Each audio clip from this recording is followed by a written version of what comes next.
Hello everyone, this is Vinod. Today I will discuss a new question number 3rd, exercise 11.2 mensuration for class 8 NCERT book. Okay?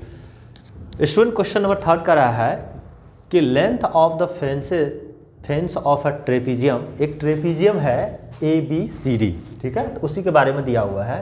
Length of the fence of a trapezium shape field ABCD is 120 meter.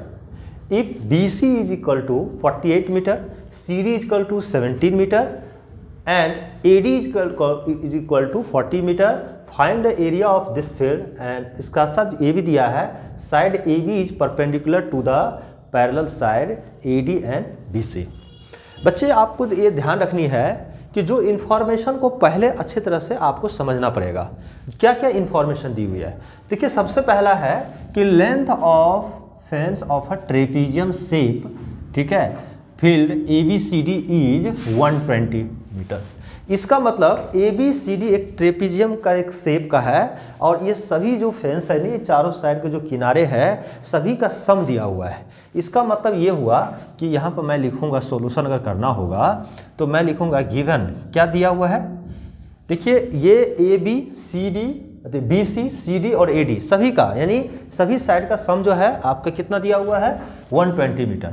तो given है means क्या हुआ, perimeter दिया हुआ है आपका, perimeter of ABCD कितना दिया हुआ है जो कि ट्रेपीजियम शेप है, तो इसका दिया हुआ है 120 मीटर। पेरीमीटर का मतलब क्या होता है कि सम ऑफ ऑल साइड्स, जो AB है, BC है, CD और D है, सभी साइड का सम दिया हुआ है आपको।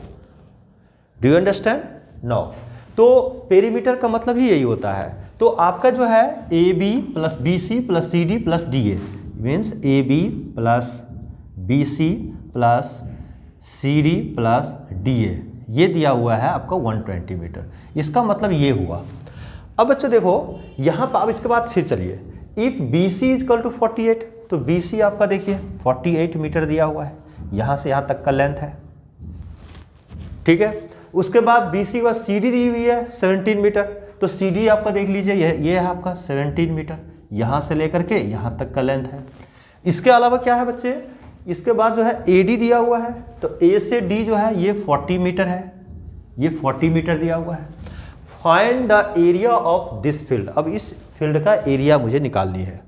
तो ये ट्रेपीजियम शेप का है और ट्रेपीजियम शेप का जो एरिया निकालते तो क्या होता है, ये अगर कोई पूछता है तो अगर area of trapezium, area of अगर आपको ट्रेपीजियम कोई पूछता है तो क्या लिखते हैं 1/2 into A plus B into height, यही तो होता है। 1/2 A प्लस B का मतलब होता है sum of parallel side into perpendicular between them, तो दोनों के बीच का परपेंडिकुलर डिस्टेंस कितनी है, यही तो होता है हमारा एरिया। तो अगर हम इस एरिया निकालेंगे तो सबसे पहले तो हमें ये सभी साइड तो दिया हुआ है दोनों, ये देखो BC और AD दोनों पैरेलल साइड है, क्योंकि इसमें दिया हुआ है कि side AB is perpendicular to the parallel side AD और BC। तो AB जो है परपेंडिकुलर है BC पे, साथ साथ AD पे भी परपेंडिकुलर है। इसका मतलब है, मीनिंग ये हुआ कि ये लाइन और ये लाइन आपका क्या है, पैरेलल है, ठीक है, ये दोनों पैरेलल है। और AD क्या है, एक परपेंडिकुलर डिस्टेंस जिसको आप H बोलते हैं, ये परपेंडिकुलर है।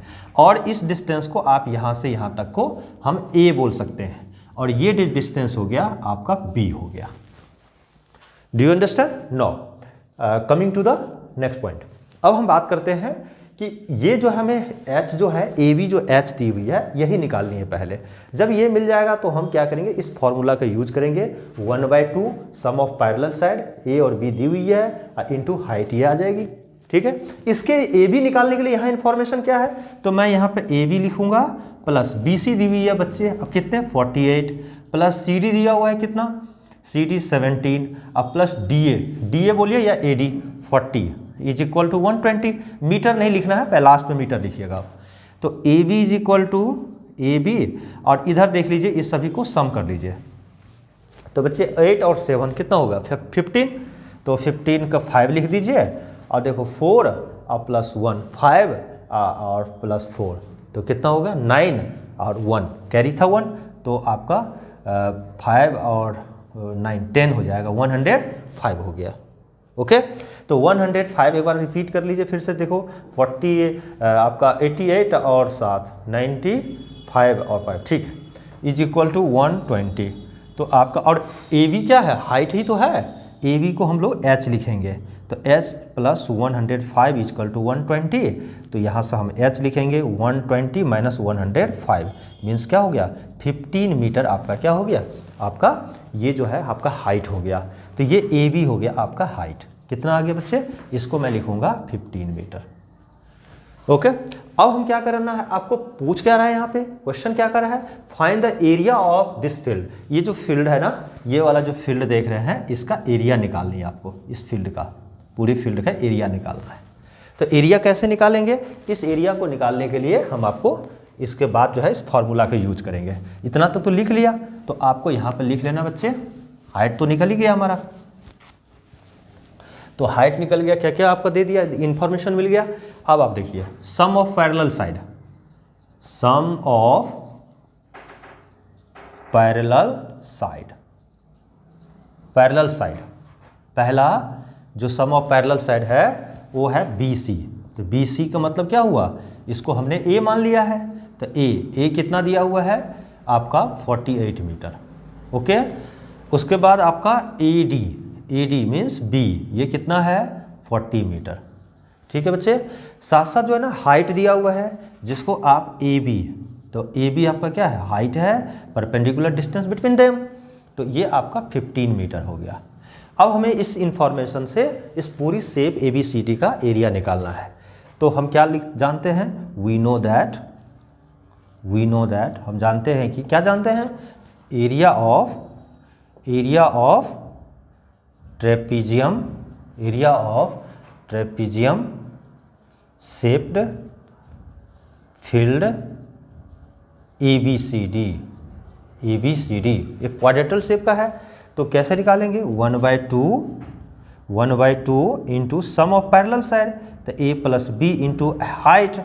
अब देखो 1/2 लिख दिया मैंने, और सम ऑफ पैरेलल साइड, तो पैरेलल साइड क्या हो गया, एक तो A हो गया, A कितना है आपका 48 है, तो मैं क्या दिया 48, अब प्लस उसके बाद दूसरी साइड क्या है, AD है आपका 40 है, और इंटू हाइट कितना हो गया 15 हो गया।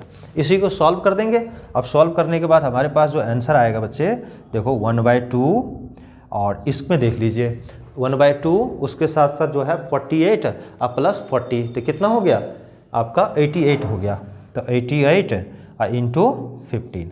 ठीक है बच्चे, अब 2 से डिवाइड करो, 2 1 जा 2 और 2 44, ठीक है, तो आपका आ गया 44 इंटू 15।